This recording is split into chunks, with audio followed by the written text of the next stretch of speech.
Hello neighbors, and welcome back to the channel. I am Ariana and I am the therapist next door. So today I wanted to give you 6 tips for being assertive in the workplace in hopes that it can help you be authentic and really get the most out of whatever job or career you are pursuing. So let's dive right in. The first thing I'm going to talk about is the interview. So if you're already in a job and you're not going to be interviewing anytime soon, you can go ahead and feel free to skip to the next section. Let's talk about the interview process for those of you that maybe are looking for a job right now, or maybe you have a job but it's not the right fit for you and you want to prepare yourself for your next one. So I want you to remember that you are interviewing the company as much as they are interviewing you. Ideally, you're going to get into a situation that is symbiotic, meaning yes, whatever company hires you is going to be paying you for the service and skill set that you provide, but it's also going to be important that you get something out of it too, and that it's the right fit for you.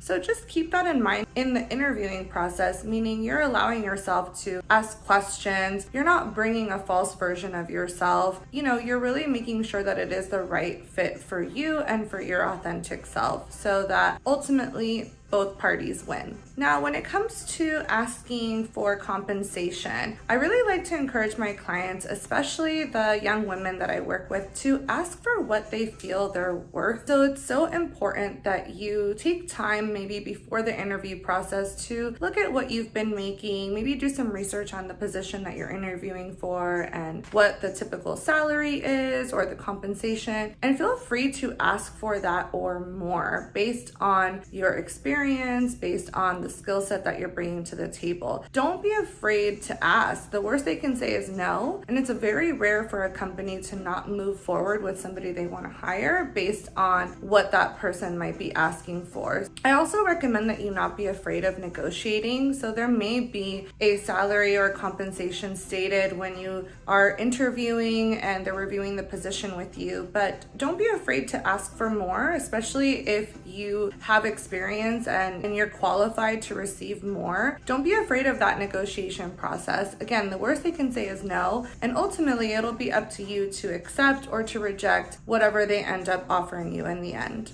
My second tip is asking for weekly to monthly check-ins. So if you've watched any of my videos, you know I'm a big fan of weekly check-ins, especially for relationships. Work also is full of relationships, and a lot of times when we start off in a position, if there's no regular feedback loop, sometimes we can feel lost. We don't know if we're doing a good job, and we really don't have the opportunity to get constructive feedback so that we can improve. So I think that companies, managers, bosses, I think they're really impressed when employees can ask and say, I'd love to set up a weekly, bi-weekly, or monthly check-in with you. Doesn't have to be anything too time consuming. Maybe it's 10, 15, 20 minutes at most. And I'd like to have the opportunity to receive both positive and constructive feedback. Really helps me to make sure that I'm meeting my goals and that I'm doing a good job and that I can improve on any areas that I need to. So I think that can be really impressive when you ask for that. Also, when you set that up regularly, apart from you getting that really valuable feedback so that you can do the job to the best of your ability, hopefully there's also an opportunity for you to give feedback in case you're having any issues or there's anything that you need to bring up.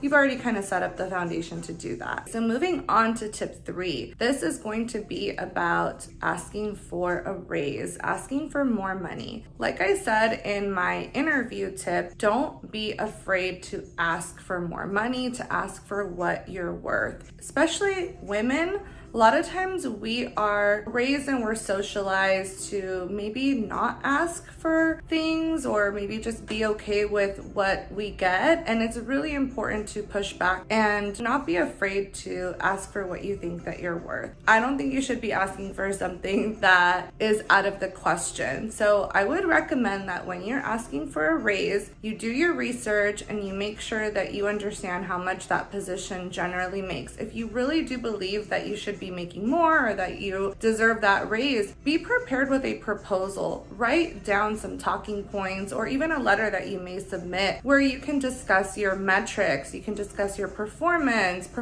reviews, especially positive ones, length of time, maybe you're doing some duties that are outside of the role that you were given. All of those are good talking points for you to back up why you feel that you are worthy of this raise. If your boss or your manager maybe rejects your asking for a raise, don't be afraid to ask for feedback in terms of if there's anything you can do to work towards that raise, and maybe get an understanding of a time frame when you can expect to be up for a review for that raise again. So the next tip number 4, is assertive communication with people you work with. So this is your boss, these are your coworkers, anybody in the workplace. I'm pretty sure that you might know what assertive communication is, but just to break it down and simplify it, it's being clear, it's being direct without being rude, and being mindful of other people. You don't want to be passive, meaning you don't say when things bother you, or you don't express concerns and then you let it build and you may have anger outbursts. You don't want to be passive aggressive where you're kind of saying things under your breath, or maybe you're sending emails that have a tone that start to rub your coworkers the wrong way. And of course, you certainly don't want to be aggressive where you're just bulldozing and you're being rude and you're not thinking or considering other people's feelings. So being assertive is key here. I think that this TikToker did a really good job of giving some really clear examples of how to handle common workplace situations. The team is stretched so thin. Can you get this done by the end of the day? My workday does end at 5, but given the urgency on this, I can stay an extra 15 minutes to help out. Great, and can you stay late for the rest of the week as well? We've just got so much to do. Me staying late today is the exception, not the rule. You know how short-staffed we are. I do. So why don't you just take on a little more? Because I'm not the long-term solution for the company's lack of appropriate resource planning.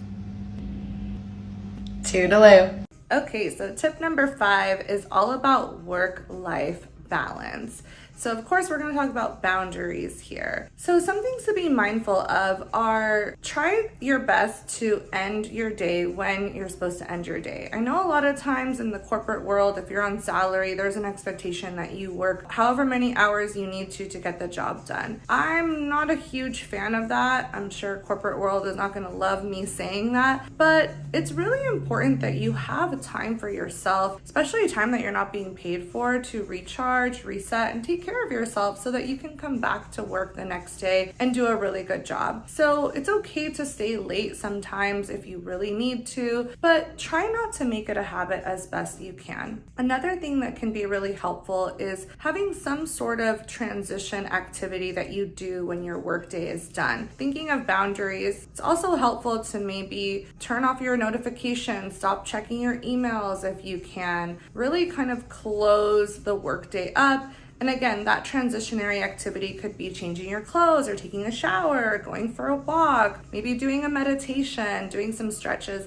anything that can kind of signify the end of the workday and the beginning of the rest of your day, which is just for you. Another thing I want to mention here when it comes to work-life balance, boundaries, is kind of being mindful to not get too caught up in office gossip and drama. Sometimes what ends up happening is that there start to be no boundaries, and it really starts to chip away at that personal life that you have outside of work. I know it's tempting to kind of want to be involved in everything or be curious about what's going on, but just be mindful, when it starts to feel like it's taking over too much into your personal life, those are good times to maybe start to set some boundaries or maybe create some distance around that. My last tip number 6, is addressing burnout. Nowadays, especially in US where I'm shooting this video from, our work ethic in this country is to kind of work and produce. So what ultimately ends up happening is that a lot of people experience burnout. So burnout is just when you're fried, you're not able to focus that clearly, you're not as productive, you're stressed out, you might experience some symptoms of anxiety or depression. Those are all good signs of burnout, and you want to address that as soon as you start to see signs of that. So just pay attention to your body, pay attention to your thoughts and your feelings. If you start to notice something's off, that's a good time to, make sure you're going back to ending the day when you're supposed to, taking some time to take care of yourself, making sure you are engaging in those self-care activities activities on a regular basis, whether that be exercise or movement or socializing or meditating, taking baths, anything like that. Those are all things that you can do on a regular basis that can really help to avoid burnout. Now, some other things that you want to do on a regular basis, but that you won't be able to do all the time, is taking time off and away from work. So a lot of people have either vacation days, sick days, personal time off. I'm not going to give you advice on how to specifically use that time because I know that varies for everybody and every company. I know a lot of people that like to never take a day off of work. They kind of pride themselves in that, or they like to save all their days. And a lot of those people are the people that end up getting burnt out. I'm a big proponent of taking a mental health day maybe every 6 to 8 weeks if you can. If your company doesn't already do this for you, go ahead and put that on the calendar. Make sure you are taking some vacations. If you don't like to travel or you can't afford to take a big trip, have a staycation, do some self-care, take a few days off to